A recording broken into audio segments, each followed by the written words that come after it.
बातचीत के लिए मौजूद है एलआईसी के चेयरमैन सिद्धार्थ मोहंती। सिद्धार्थ मोहंती जी का चेयरमैन पद ग्रहण करने के बाद ये पहला इंटरव्यू है। सर, हमसे बात करने के लिए बहुत बहुत शुक्रिया। धन्यवाद। जो नतीजे पेश किए हैं एलआईसी ने और जिसमें हेडलाइन बढ़ रही है इंक्रीज इन प्रॉफिट, तो सर इसमें क्या क्या वजह रही? जो एक तो वजह ये भी कही जा रही कि जो नॉन पार फंड था उससे शेयर होल्डर अकाउंट में पैसा ट्रांसफर हुआ, इसके अलावा भी क्या वजह रही कि 9 टाइम्स प्रॉफिट में इंक्रीज दिख रहा है? देखिए, पूरे साल भर अगर आप देखेंगे, हम जब मार्केट में गए लिस्टिंग के बाद हमारे मार्केटिंग स्ट्रैटेजी में हमने परिवर्तन लाया है। हमारे एजेंट लोगों को सही ट्रेनिंग हमने दी और जो हमारे प्लान्स है जो कि कस्टमर के हित में भी है और जो अच्छा मार्जिन देता है, जो नॉन पार प्रोडक्ट है, उसको भी हमने प्रमोट किया है। तो उसमें से भी हमारा अच्छा खासा जो है मार्जिन बना है। पूरे साल में आप देखेंगे खाली एक्रीशन नहीं है, एक्रीशन के अलावा भी अच्छा मार्जिन नॉन पार सेगमेंट से हमने कमाया है। सर, नॉन पार सेगमेंट की आपने बात की, तो कितना फोकस जो है नॉन पार कारोबार पे बढ़ा है और उसके द्वारा मार्जिन में कितना कंट्रीब्यूशन जो है दिया गया है? मैं वीएनबी की बात करूं तो आप अगर देखेंगे पूरा मार्च के अंत में नॉन पार का जो हमारा शेयर रहा है वो 8.89%, जो कि पिछले मार्च में 22 का जो मार्च होगा उसमें 7.12 था। तो इसमें वृद्धि हुआ है 7% से आप लगभग 9%, 8.89 मतलब 9% में non par share of AP जो है वो बढ़ा है।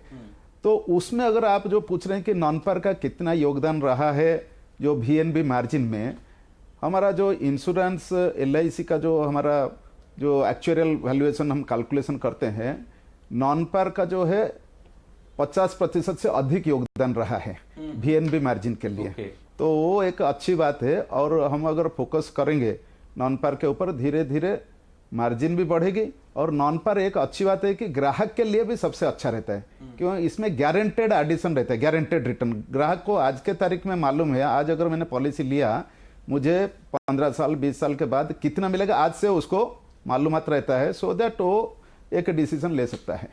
सर, आपने वीएनबी मार्जिन के एडिशन की बात की, और तो जो आपका FY25 का जो टारगेट था वीएनबी मार्जिन का, वो तो आप अचीव कर चुके हैं। तो अब इसमें क्या अपवर्ड रिवीजन होगा और कहां तक अपवर्ड रिवीजन होगा? आप क्या टारगेट लेके चल रहे हैं? देखिए, जिस हिसाब से हमने पिछले साल योजना की थी कि हम 25-26 तक ये मार्जिन अचीव करेंगे, ये अच्छी बात है कि हमारा फोकस और ये जल्द फल लाया।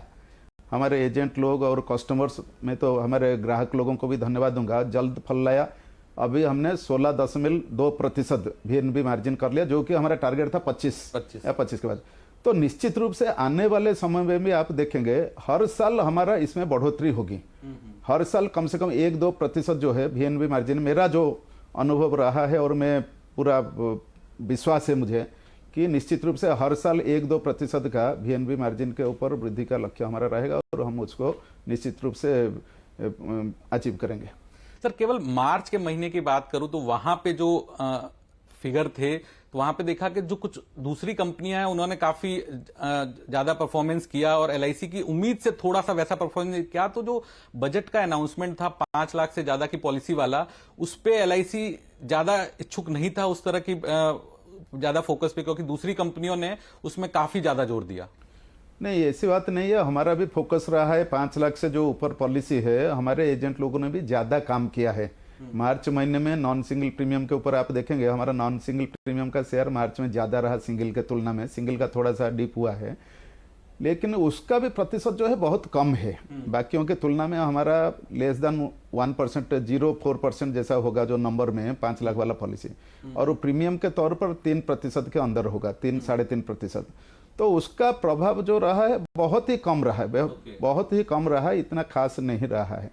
लेकिन जो ज्यादा जो मार्च का आप जब बात कर रहे हैं, उसमें क्या है, हमने ग्रोथ दिखाया है। इंडिविजुअल इंश्योरेंस जो प्रीमियम है उसमें हमारा अच्छा ग्रोथ, हमने भी अच्छा मार्च महीने का जो कंपटीशन रहा अच्छा हमने किया है मार्च महीने का।